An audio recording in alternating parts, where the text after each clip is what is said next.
All right, welcome everybody to the Accelerating Circularity discussion around circular supply chains and the need for post-consumer textiles in those supply chains. As you already heard, we're recording the session for folks who can't join us today or who want to be able to access this information after the call. We're asking if you are not an active contributor in this session during the initial questions and discussion to keep yourself on mute, and then go ahead when we open it up for questions, and you're more than welcome to ask or discuss certain topics in person, and we'll keep an eye on that chat box as well. So if you have audio problems or you feel like you want to just send us questions through mute, you're more than welcome, of course, to do so. Or on mute and through chat, you're more than welcome to do so. So we've got a nice lineup of folks that are joining us. We have a fairly informal discussion today. We're going to start with Carla Magruder, who is the project manager and founder of Accelerating Circularity. She's going to give us a project overview. And we have contributions from Eric Steuben from Transamerica's, Adam Barkowitz from Wearable Collections, and Ehsan and Anna from TexAid. There are also a lot of great industry folks on the line today, so we're really hoping to hear from you and, of course, everyone else. So before all of the participants introduce themselves, we're going to give Carla a few minutes to tell us who she is, what she's doing, and all about Accelerating Circularity. Thanks, Tracy. Wow, Accelerating Circularity, it's something that has been in the works for almost 2 years now. We became public in February of this year. It's a collaborative industry organization, and our goal really is quite simple. It's to move the textile supply chain from linear to circular, and that's textile to textile. And we are focused very much on polyester, cotton, and viscose because it's such a large part of the textile supply chain. And we have a small working group that meets monthly, but then we're also have what we call our collaborating organizations who we engage that will help to vet our work, help to send out the message as we've done to get all of you folks involved. And we really are doing a handful of things. It's very focused. We talk about we're doing research. We're looking at where waste is. I think some of you know the answers to those questions, which is why you're here to help us on the phone. How does it get collected? How does it get sorted? Feedstock conversion. How do we get it into a system and a format that chemical recyclers can use it? So you folks have been around for a long time, but not typically or not always connected to the traditional textile supply chain. And we hope to be able to work together so that we can create those collaborative systems that will allow more collection. We all know that there are a lot of textiles that land in landfill today. We'd like to be able to collect those. And then to be able to connect all the parts of the textile supply chain, including collection, sorting, with recycling technologies, with brands and retailers. So that's really the focus of our project. And we're really happy to have everybody on the phone who can help us learn and to collaborate on this. This project is going to rely very heavily on collaboration for it to be successful. So looking forward to everybody's point of view this afternoon, morning, depending upon wherever you are. Thank you. Great, thanks, Carla. So as she set up quite nicely, we're having a discussion today on the current state, the short-term needs, and future opportunities for post-consumer textiles in the circular supply chain. And so we'll have our contributors introduce themselves, starting with Eric Steuben from Transamerica.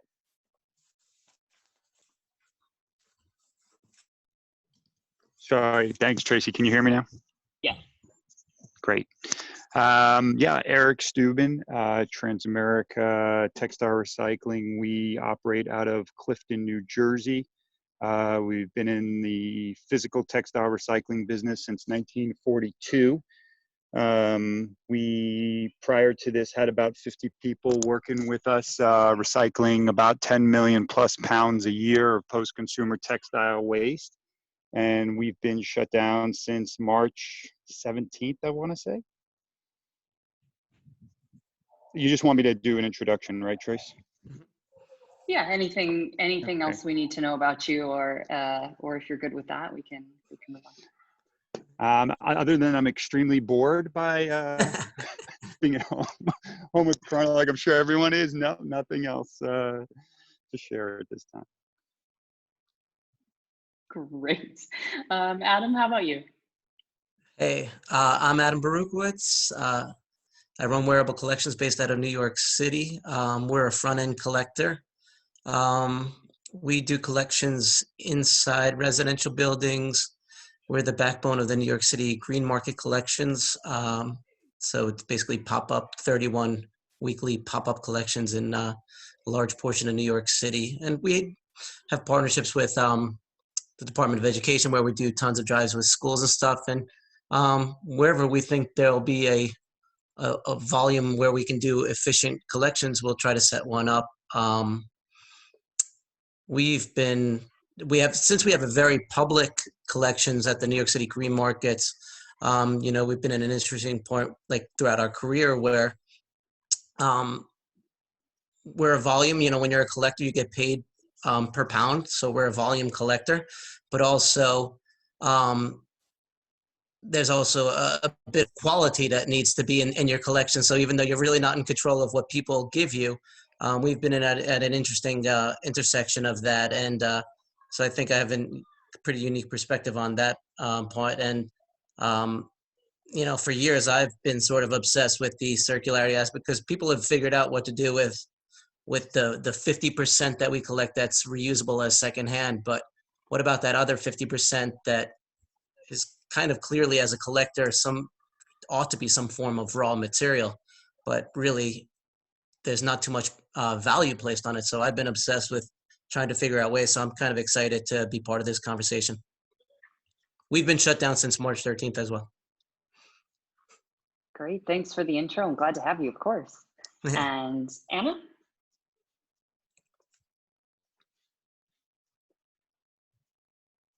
So sorry. Anna, you were on mute. Do you want to give it a try again? No, you can hear me, right? Yeah. Okay, great. Yeah, so I'm Anna from Textile. Textile is a company in Europe doing collection and sorting of post-consumer textile waste. And we mainly collect textiles through the bin system. And then we have sorting facilities in Europe, where these textiles then get sorted and going to the second-hand market, the clothing that are in a good condition to be worn again. And then the other part is going to the recycling, which is today a traditional downcycling, as already mentioned. And what I am doing at Textile is looking into new opportunities for the future, how to really create more circular system. So that's why we are as well interested to be a part in this discussion, and looking forward to this webinar and discussion today. Thanks, Anna. All right. Well, without further ado, we'll move into the discussion section. And the first question, or the first point that we'll dig into, is for Eric. And Eric, can you tell us a little bit about the current state of affairs for what we loosely call the secondhand industry? So folks from thrift through collection, grading, trading, wipers, and anyone else I may have forgotten in there. Sure. Yeah, I'll try to touch on that. And some of this discussion is informed by a recent SMART call that we had, where we had different folks from all aspects of the industry. To my knowledge, most of the industry has been shut down since mid-March on the secondhand clothing collection. Everyone, there's been a virtual collapse of the supply chain, starting with charities, and it occurred in mid-March, whether it was, charities, private collectors, of any sort, or for-profit thrifts. Most of those supply chains have been shut down in the United States and Europe, to my knowledge, since mid-March, although the people from Textile could probably inform us more as to Europe. So obviously on the clothing processing side, we've been in a similar position ever since that point. At about that time, or just thereafter, I would say the demand for secondhand and overseas markets started to erode pretty significantly from the end of March to early April. I don't believe there's a whole lot of demand that was further dragged down by some closures of two big markets in Africa. Kenya used this as an opportunity to prohibit the import of secondhand clothing, citing some science concerns. I can go back and address those in just a moment. And Uganda followed suit in that regard. From the science end of it, it should be said that all of Kenya Kenya's always implemented fumigation as a requirement to import secondhand clothing. So most of the, the industry has to fumigate clothing. Obviously, we're in very early days, and there hasn't probably been a lot of scientific studies. I've seen anecdotal mentions of this in papers where they refer to how much of the disease can stay on garments, and I believe I've seen it from 18 hours to about 24 to 48 hours. So most of the clothing that we touch as an industry will sit in containers for, often weeks, if not a month or more. So from a danger perspective, I don't think that's going to be a factor in the long run.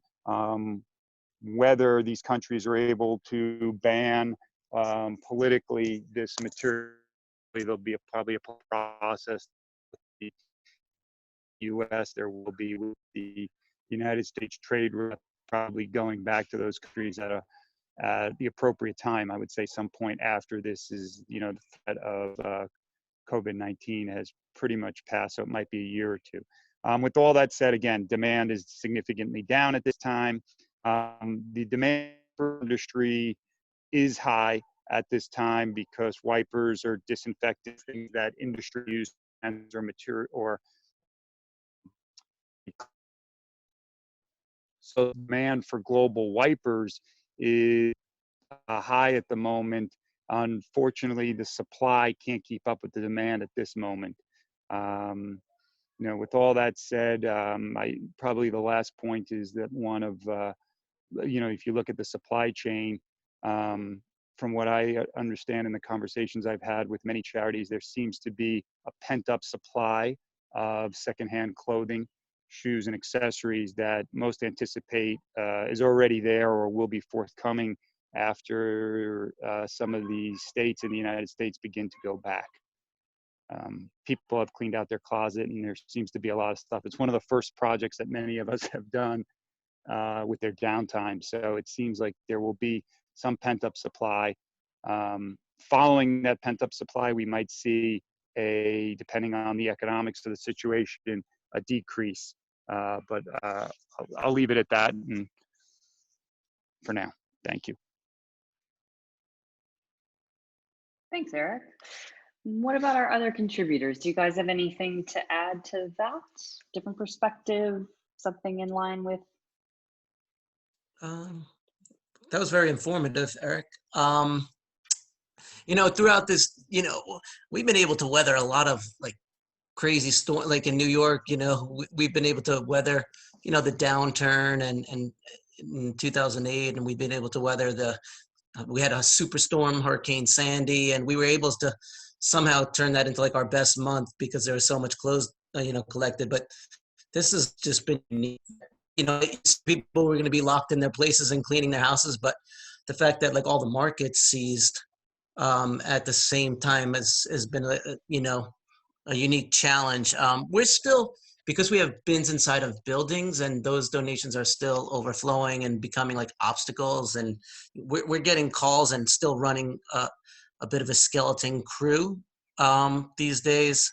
And, yeah, every bin is full that we're going to collect.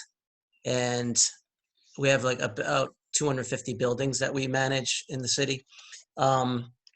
We do have clients that are still taking them, but at a reduced rate, probably seeing an opportunity to just stack up on decent material, at a cheaper price right now. But it's providing some revenue at this point, and given that the government's speed at which they're supporting small businesses or large businesses first, I think we've seen the stories, and then so we're still online hoping that we can get some of that support from the government. I guess one of the things I'm thinking about, just in long lines of everything that you guys are doing, is just maybe the opportunity. I could imagine, and I don't know, I could just theoretically know that I can imagine that there's going to be a glut of inventory, from retail outlets that aren't able to move product. So I think this is an interesting time to spark up the conversation. I mean, everything that, we're all talking about revolves around collectors, sorters, but also brands, municipalities, and trying to come up with some new rules for the future by which we can all move forward in a leaner and greener way. And so I do think that there's an opportunity to, I think all the legacy players have to sort of reinvent themselves a little bit now. And I do think that provides an opportunity for unique conversations, about moving forward. That's a really interesting comment about legacy players and needing to reinvent. So I look forward to hearing more about that from you as we get down further in the discussion.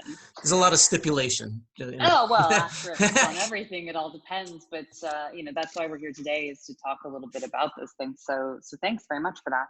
Yeah. Any of our other contributors that are interested in weighing in?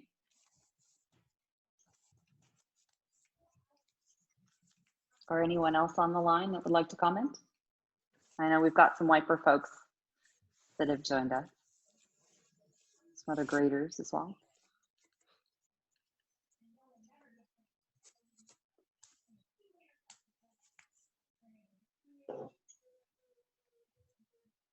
In case you're trying to say something and you can't, there's a little mute button that you can unmute yourself and give a comment. You can send something through the chat. Are there any other unknowns or things that are driving some of the concerns for the future that you guys can think of or articulate for the group? Well, maybe just the fact that people are shopping less, and maybe they're going to hold on to clothes longer. So I don't know what the typical cycle is from purchase to, donate or recycle, but maybe people are going to be holding on to their goods for longer, to slow down the donation cycle. Yeah, so all interesting stuff. So the next question then is, once things start to move again, once facilities reopen, more collection, comes in because we're able to open up those flows and get donations moving in the way that they were before this all started, maybe with that big influx that everybody's got squirreled away now behind the couch. What are going to be those immediate needs when facilities and markets reopen? Trace, could you repeat that? What are going to be the immediate needs, you said? What are the immediate needs as soon as business starts to move again in the secondhand industry? What are going to be those primary points of focus? I mean, I could tell you in this area, one of the first and foremost, and we're, for everybody, we are located 12 miles from New York City. So one of the more harder hit areas in the world right now. Worker safety is probably the first and foremost. It's been just about for everyone. I just think this area, we're going to be affected potentially longer than a lot of other areas. So that involves, when local government, whether that, probably state government for most people, decrees that you can go back, when it's safe to go back, when mass transit is available, if that's a factor for you. There's, as I mentioned up front, there's demand considerations globally, how much demand is pulling through. For most people that are grading in the United States, that's twofold. There's demand in terms of vintage clothing. So when retail vintage shops are going to open again, when business is going to be robust enough so that buying can resume. And then there's the demand overseas in secondhand clothing markets. And then there's, lastly, we said there's supply chain considerations. So, how the charities or how they're going to function post what we call, I guess you can call it the initial surge. If there is a recession in place, is certainly going to be a major factor in that. How much apparel sales is going on is going to be a factor, I would guess. A recent New York Times article had apparel sales down 60%. It's obviously apparel sales are part of discretionary income for consumers. So how much apparel is being bought is certainly going to play a factor. I read a recent article which talked about if retailers were even going to be able to buy, we've all read the articles how their supply chains are affected. So what happens in the fall when the light clothing comes, is that going to be, is there going to be a lot of that material on the shelves? Is it, so if we're in a recession, all these are going to be factors in terms of how it trickles down to the secondhand industry, which is really, ancillary to the fashion and mass market fashion sector. Hey, Traci, it's Steve. Can I jump in here as well? I don't. Can you hear me? Sorry. Yes, we can. I'm trying to figure out how to use this mute thing. I think one of the funny things that we're seeing, at least in the last 10 days, is, and I think this could be an effect, particularly on our Central American, so Mexico and Central American markets, is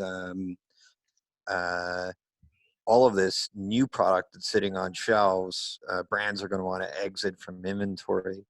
And so what effect would that inventory being sold on world markets, just, they're trying to discount it or get it out of territories, what happens to that product?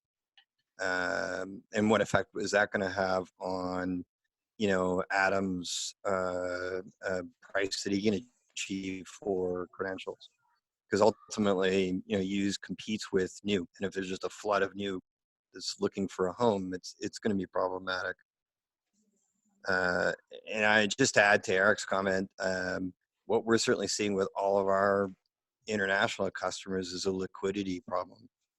Like people, our customers whose customers just aren't paying their bills. And so the liquidity.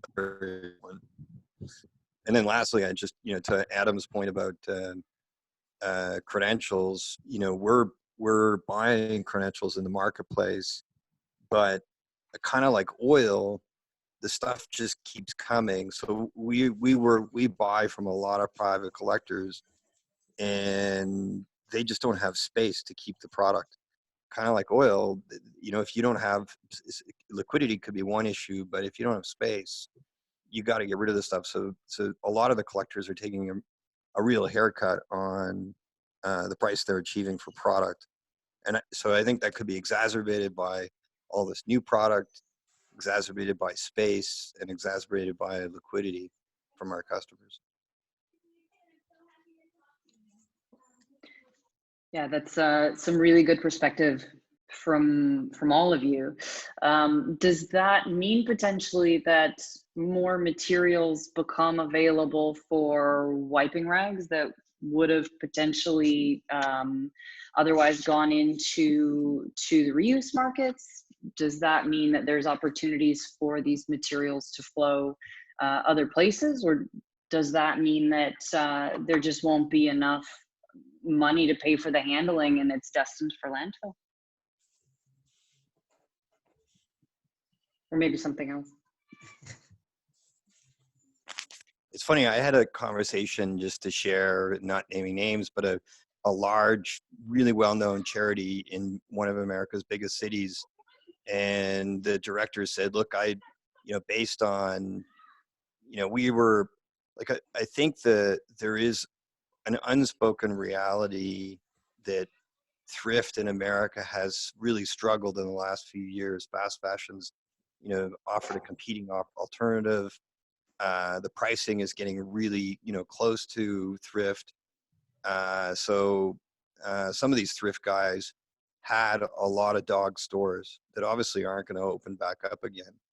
So, from our perspective, from Bang & Olufsen's perspective, some of our best customers are domestic thrift for credentials.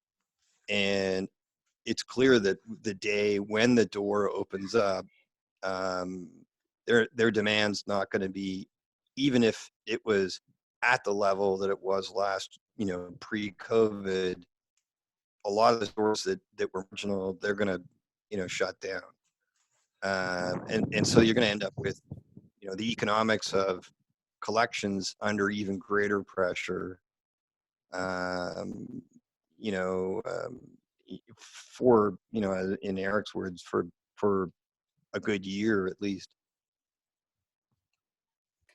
Yeah, here, Anna from TechSaid as well to step in. I mean, in Europe we see as well a lot of collection, like the lockdown in some countries are not so strict, of course, as maybe in France or maybe even in the US. I'm not so familiar, but so the collections are still there, and I think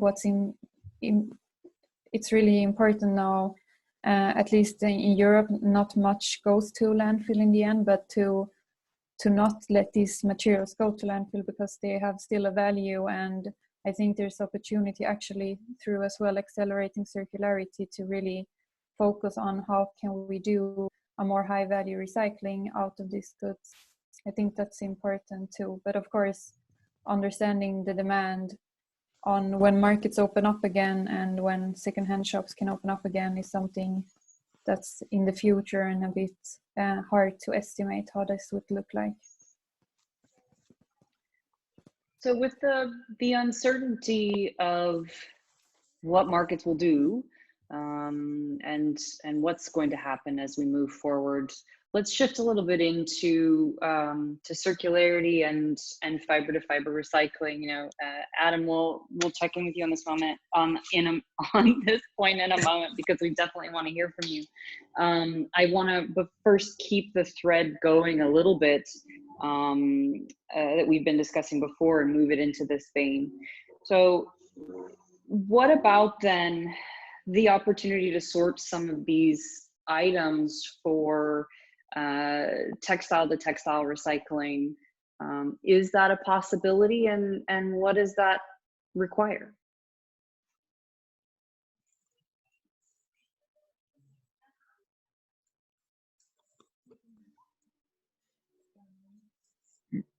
Traci, it's Eric. So you're asking what in this market specifically, or just in general? Can you? I mean, are we talking about in general? What does it require? I think yeah. I think it's either one because Okay. None of us really know what's going to happen. We can only assume and wait and guess. So this is really the meat of our discussion today. What's either way? What are your thoughts? Well, I mean, as I think about this a little bit, and just in terms of traditional fiber recycling, open loop, which the apparel industry likes to call it, there'll probably be some lower demand, I'm guessing, as generally, markets are slower to begin with. For a period of time, we'll see some lower demand. Auto industry sales, we know, are slumped right now. So we'll see less demand for those products. Home building is probably slumped as well to some degree. So until we see a financial recovery, there's probably a little bit lower demand for current open loop recycled fibers in North America. I mean, I think, I've always maintained that, when the when markets are willing and able, the supply will be there. And already members of our industry, whether they're located in India, Europe, or the US, make these grades currently for market. So I imagine that they'll be there as the specs get more specific. When the industry, you know, when the closed loop industry is there and markets and the demand is there, I believe, you know, the raw material, the supply chain, you know, will be there as well. Okay, thanks for that. And Anna, do you have, oh, go ahead, please.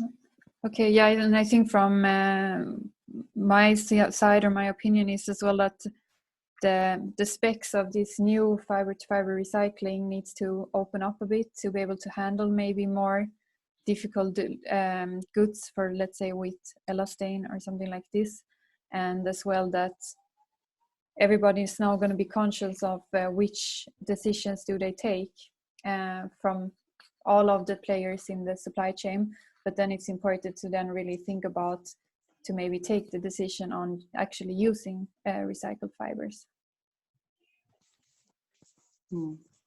So again, an increase in demand, but also broadening the spec for the input materials to be able to take more of the post-consumer textiles. Is that, do I understand that correctly?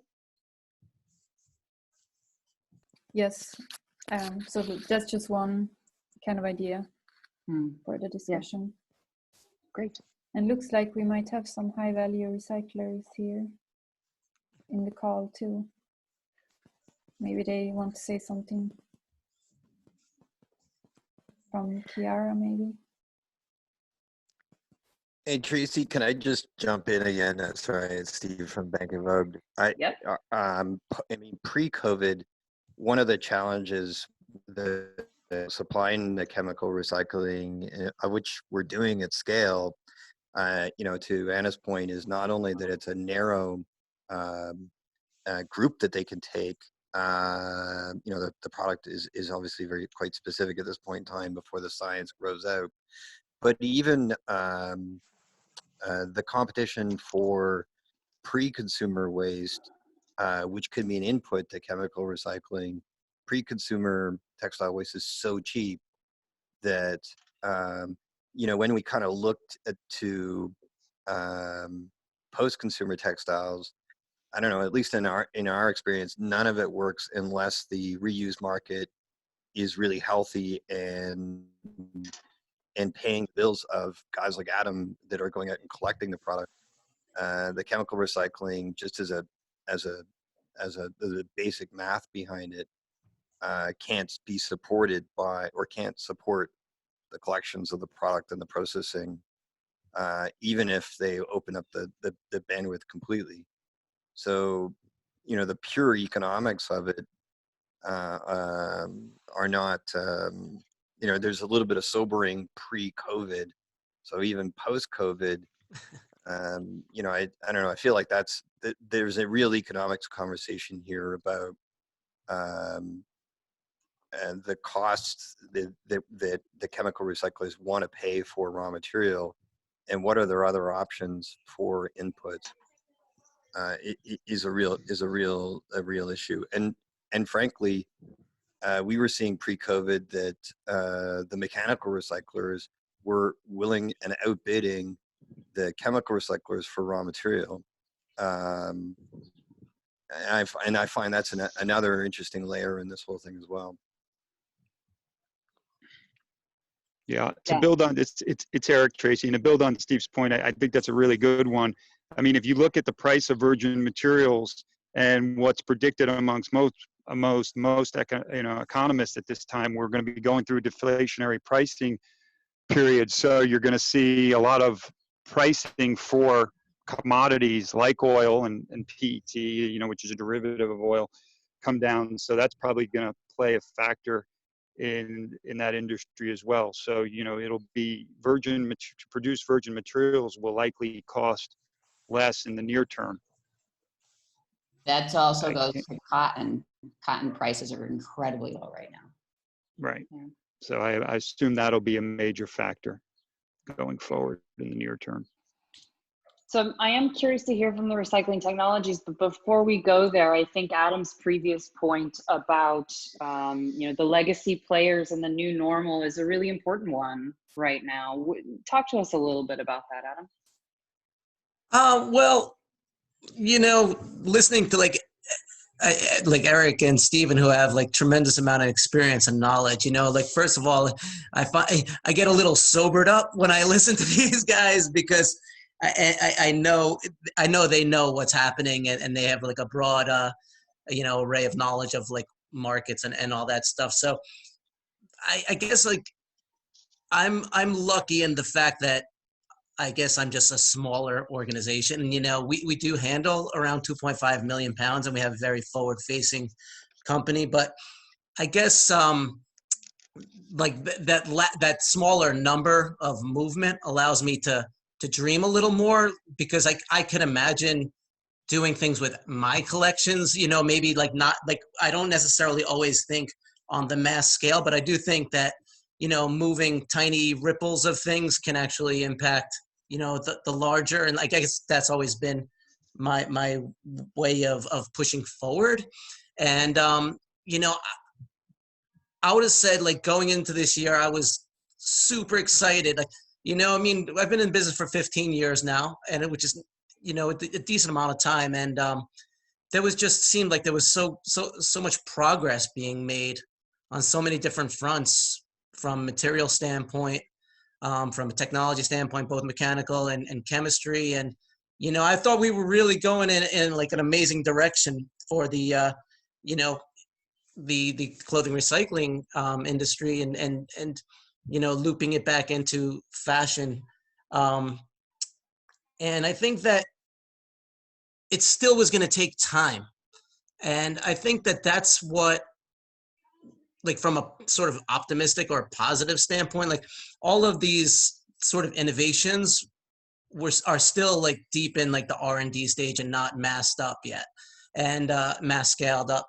And so I think while there are like currently a couple of awesome things that we're talking about, I think we need more of them. And I think there are a lot that are going on. And I think that we need to kind of like keep each other informed about this stuff. And I think, like everyone's trying to, and I think that's what we're doing with this conversation, this call.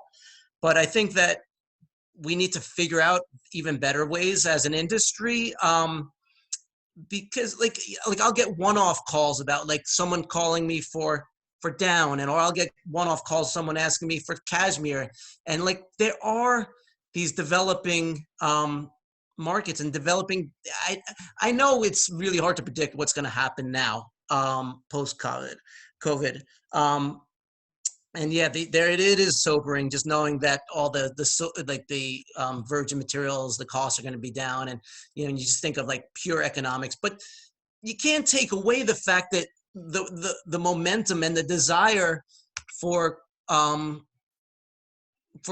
customers to have more environmentally suitable, sustainable products. So yes, that may be diminished right now. And obviously I think like, yeah, demand is going to be diminished in general, but I think that's sort of the opportunity, is to take this time to develop these innovations to the point that when demand does pick up, that these are ready and raring to go, and that the new normal can be better products with healthier materials. Okay, thanks for that. I think we can all recognize the need for the economics to work in order to keep business moving forward, regardless of whether you're a recycling technology or an actor in the secondhand industry or anyone else along the way.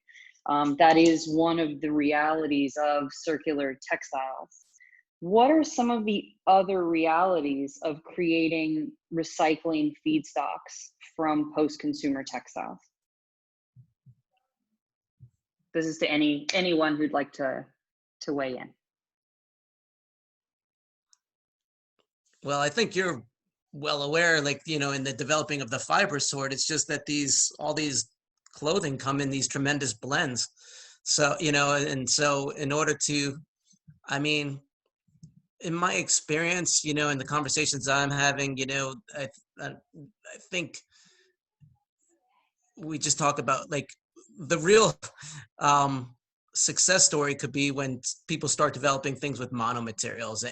Like a little bit more standardization of materials, and with my conversations with designers, like innovative designers, they're well aware of that, and so when it comes in this hodgepodge of materials, it's very difficult to sort them out. And if we can get a homogeneous material, you can do a lot more with each homogeneous material. So I think the technology you're working on with fiber sort, and if that can be advanced and speed up and scaled up, I think that could provide an awesome set of opportunities with circularity. Okay, great.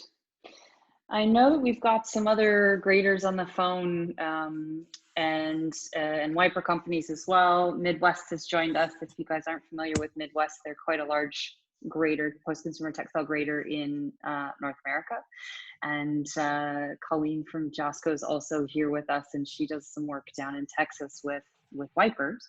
Of course, not a requirement, but do you guys have any thoughts or perspective on this conversation so far?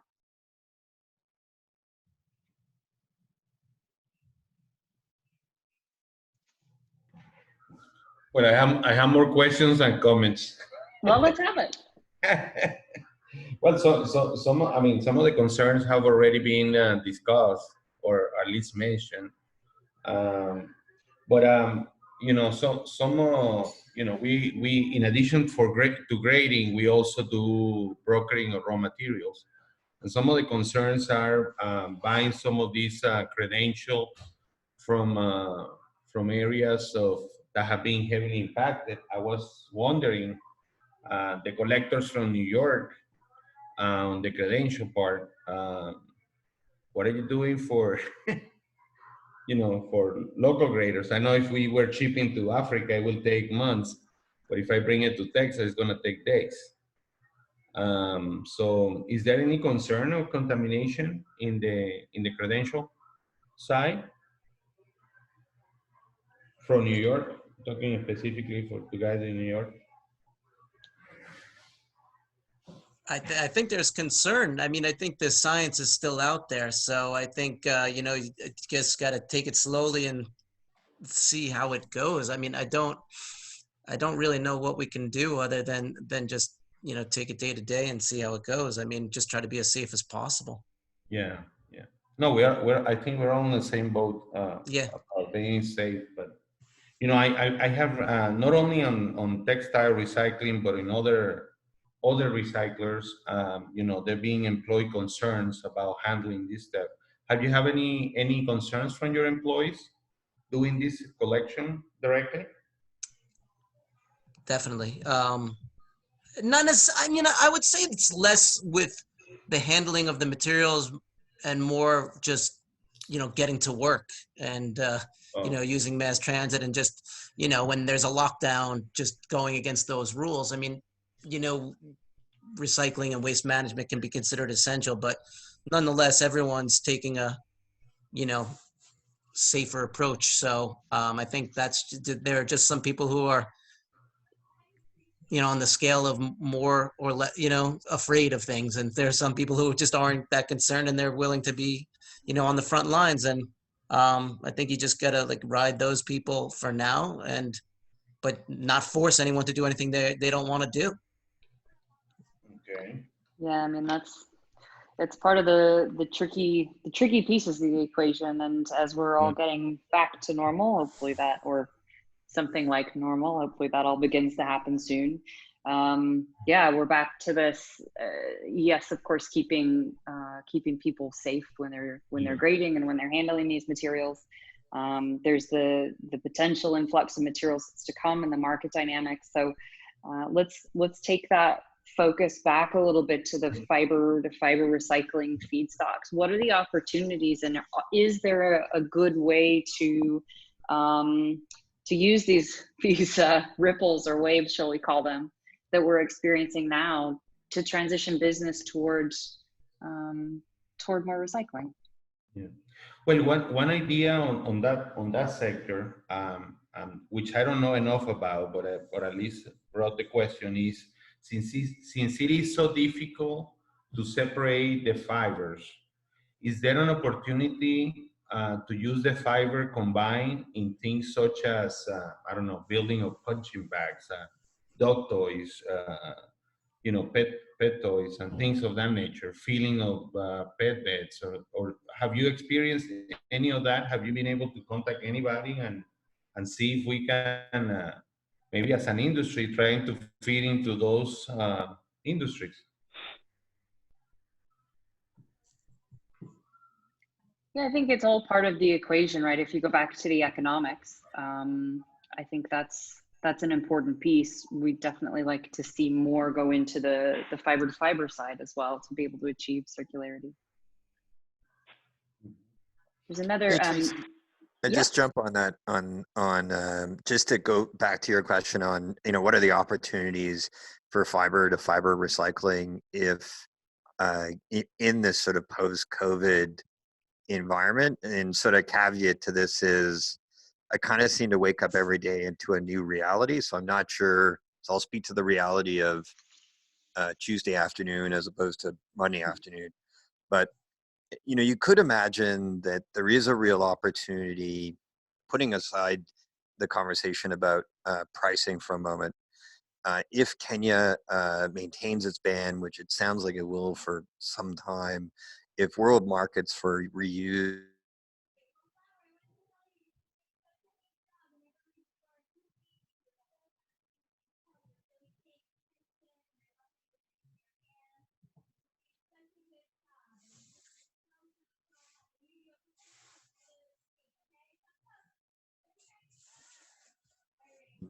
with Hey, Stephen, we lost you. Well, I don't know about anyone else, but I lost you for maybe 5 or 10 seconds there. Can you rewind? Sorry. Well, welcome to living in Canada in the middle of the woods. It's like I got 2 kilometers between me and the telephone pole, so it's going to be, I got social distancing by nature. But we saw just pre-COVID some real interest and excitement. I will say that the brands that we're working with, that we were working pre-COVID with on some of the upcycling and fiber to fiber projects, have told us forward orders are still in stream. So I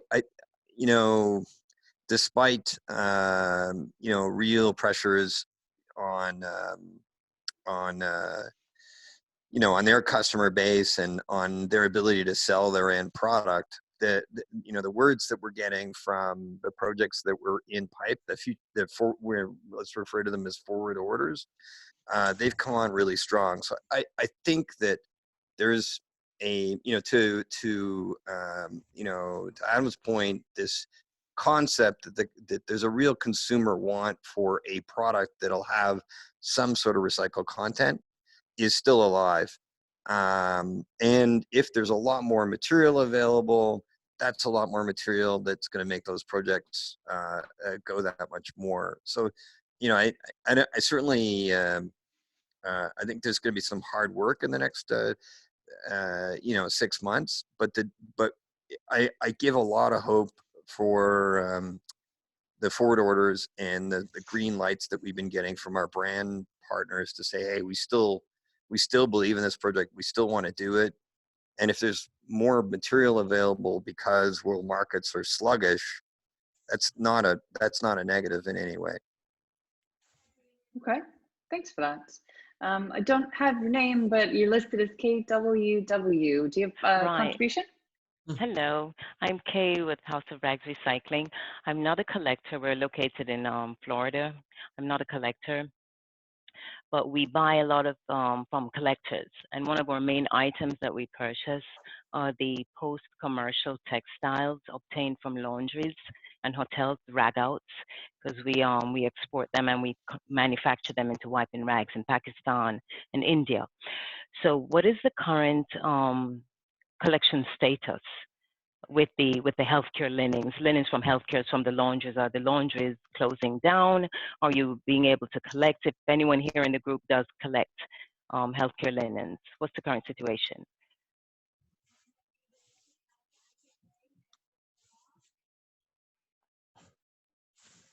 Are you hearing me?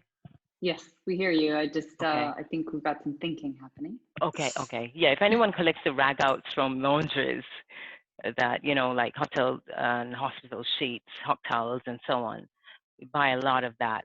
So if anyone does collect that, I was just wondering what their experience is currently. Oh no. All credentialed clothing collectors. Yeah. We don't have that specific knowledge, yeah, No? so I don't really have Okay. too much to add to that. I'm sorry. Okay. All right. Well, Thank you. this is Colleen with Josco in Texas. I don't have my video on, so you can't see my face. Sorry about that. What I do know is that because the hospitals are not doing non-essential surgeries and things, Right. everything is pretty much very slow to come in. Places where we Okay. used to collect like 10 to 15 boxes a week, we're now getting 3 boxes of material. Ah, okay. So Because yeah, we're right. it's kind of all over the country that way. So post-COVID, do you think we'll have this influx, or it's hard to tell? I think it's hard to tell, but I think the people who are waiting for hip surgeries and knee surgeries and stuff are going to be tired of being in pain. So I think Right. that they might see an influx, but there'll also be an influx of things that we all don't, that we all have enough of, like patient gowns. Okay. So All right. that's what I know from my area of the world. From your experience, okay. Thanks, Colleen. And good to hear your voice. It's been a while. Great. Well, thanks, guys, for that. There was a conversation headed toward feedstocks for recycling, and we didn't quite get to a contribution from the recycling technologies that are on the line. So on this closing 5 minutes, do we have any thoughts, impressions, things to share from the recycling technology side in terms of post-consumer and needs for feedstock? Hi, this is Kira from Warren again. Sorry, my connection is not that great, so I'm not putting the video on. I heard my name's called out from Anna from Textile, so I take the chance to say a few words. Warren again, for those that don't really know about it, we are developing a polymer recycling technology, fiber to fiber. What we have been doing so far in order to try to accelerate the scale up, because I do agree, I heard before, there's a long journey that we have to go through still, and this is absolutely true.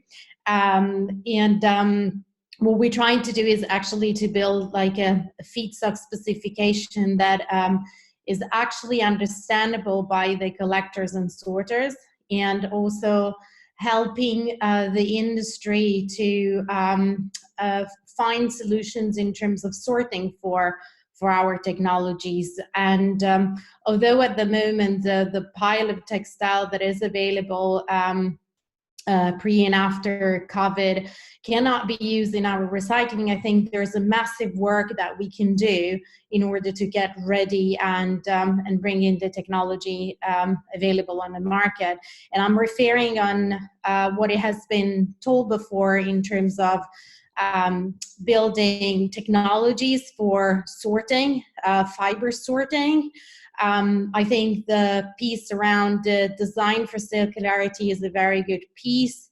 And I think like sort of talking to the brands and make them aware of what is the potential of our technology is helping them also to design, to be able to enter into our process. And I think the other piece that I will bring here is also bringing material traceability, and I'm referring to this material platform that we've seen in the industry.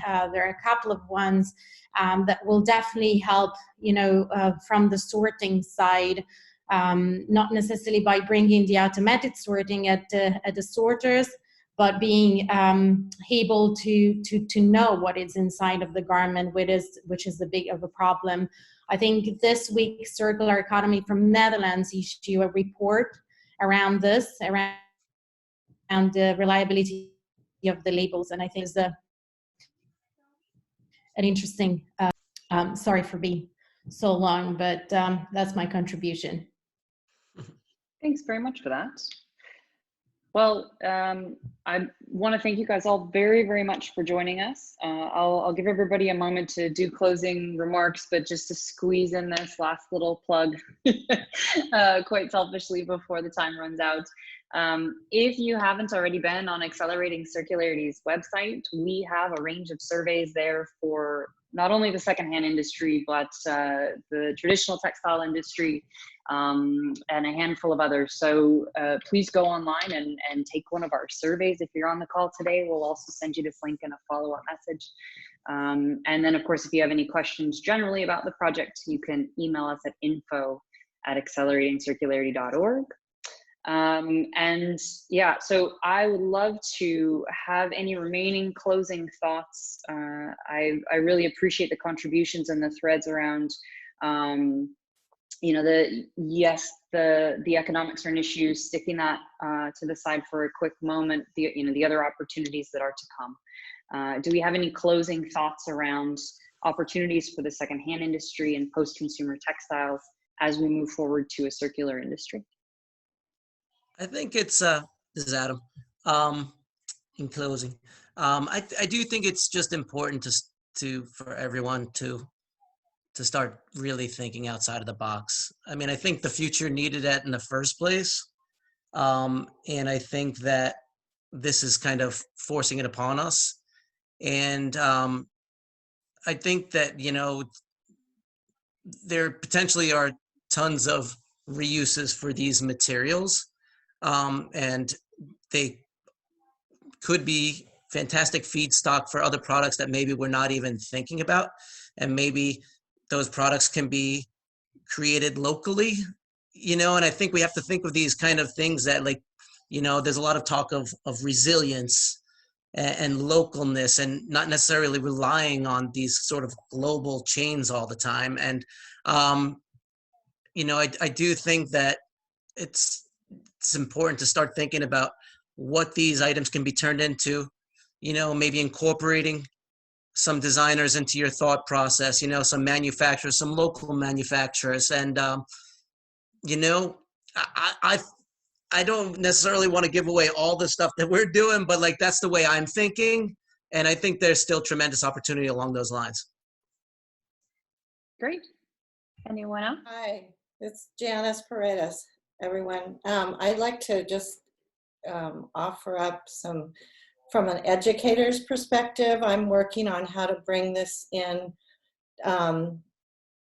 into the circular teaching that we're doing, and I really want to commend that, what Adam, what you just didn't sort of add on to that, that there's students that I'm working with that are coming from design, product development, merchandise marketing, graphic design. All of them are very interested in this, but I'm working on a way to present how to bring all of the textiles pieces into the circular picture for them, so that instead of teaching concept to consumer, we are teaching circularity, and we're opening up the opportunity to look at how textiles might enter this circle at any given point. So in complete recycling, in fiber to fiber, in taking garments apart and breaking fibers down. Like there's a new cycle from Evernew that's breaking it into new fiber to fiber, or there's people remaking garments. So I'm opening up a partnership or with some of the youth that are coming through education to be partnering on new paradigm thinking. So a way to bring lots of opportunity for them to think differently, which they already are, because they're a lot younger than those of us who grew up in the industry that's linear. So just bravo for for doing what you're doing, all of you, and an opportunity to maybe partner on ways to bring this into a designer and new business paradigm thinking for some of our merchants and graphic designers and visual designers who want to enter the industry and lead the new way of thinking, or a new way of thinking. Great. Thanks so much for that contribution, Janice. Do we, aware of the time? We're a bit past the top of the hour. So any other closing remarks from our contributors before we sign off today? Tracy, I just want to thank everybody for joining us. I think, you know, the idea that we will have these on a fairly regular basis is really important. We've just started the conversation today. I think there's a lot for us to learn from one another. And it's going to inform the ability for accelerating circularity to work with other parts of the supply chain as well. So it's really, these calls and everybody's participation is really important. So thank you. Thanks, Carla. Anyone else? Thank you, everyone. Thanks for putting it together, Trace. Tracy and Carla, thank you very much for putting this together. Thank you. Thanks everyone for tuning in. Yeah, thank you very Thanks, much for Tracy. everything. Here, everyone. Thanks. Thank you. Lovely speaking to you all. Bye-bye. Bye-bye. Thank you. Stay safe. Yeah, really.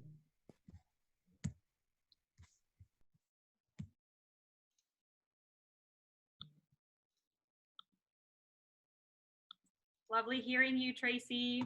Talk to you later. Bye-bye.